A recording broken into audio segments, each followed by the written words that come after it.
Presented by Aishwarya Music Mathli.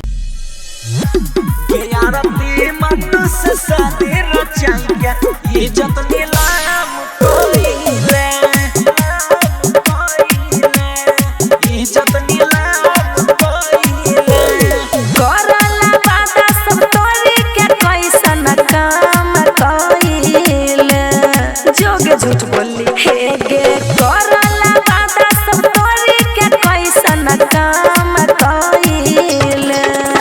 गे यारती मनुष्य शादी रचाएंगे ये जतनी लाम कोइले गे यारती मनुष्य शादी रचाएंगे ये जतनी लाम कोइले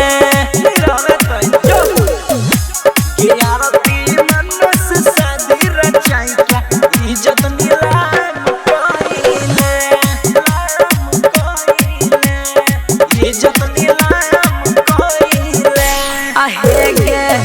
पूरा इंडिया में तोहार फैलल छौना मगे जे जन करे के चाही कइले वैसन काम गे जोगे वही रहबा आहे गई मीडिया सब गया के खूबे दई रही भाषण या के पीछे घुमवई रही पुलिस प्रशासन छोटू के मर के भाई बाबू के बदनाम कइले छोटू के मर के भाई बाबू के बदनाम कइले गे यारती मनुष्य शादी रचाएंगे इज्जत नीलाम कइले गे यारती मनुष्य शादी रचाएंगे इज्जत नीलाम कइले चल रे छोड़िया गे यारती मनुष्य शादी रचाएंगे इज्जत नीलाम कइले इज्जत नीलाम कइले आहे गे कैसन कैसन वकील जज भे गेल फेल गे भाई बाप भौजी गेल तोरे चलते जेल गे जोगे छिहत्तरी जे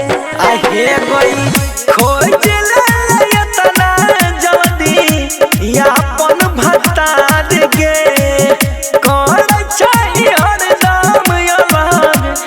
अलग जगार गे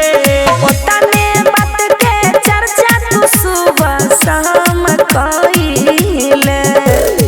ओतने बात के चर्चा तू सुबह शाम कइले गे यारती मनुष्य शादी रचाएंगे इज्जत नीलाम कइले गे यारती मनुष्य शादी रचाएंगे इज्जत नीलाम कइले चल रे छोड़िया Aishwarya Digital Recording Studio, Samastipur.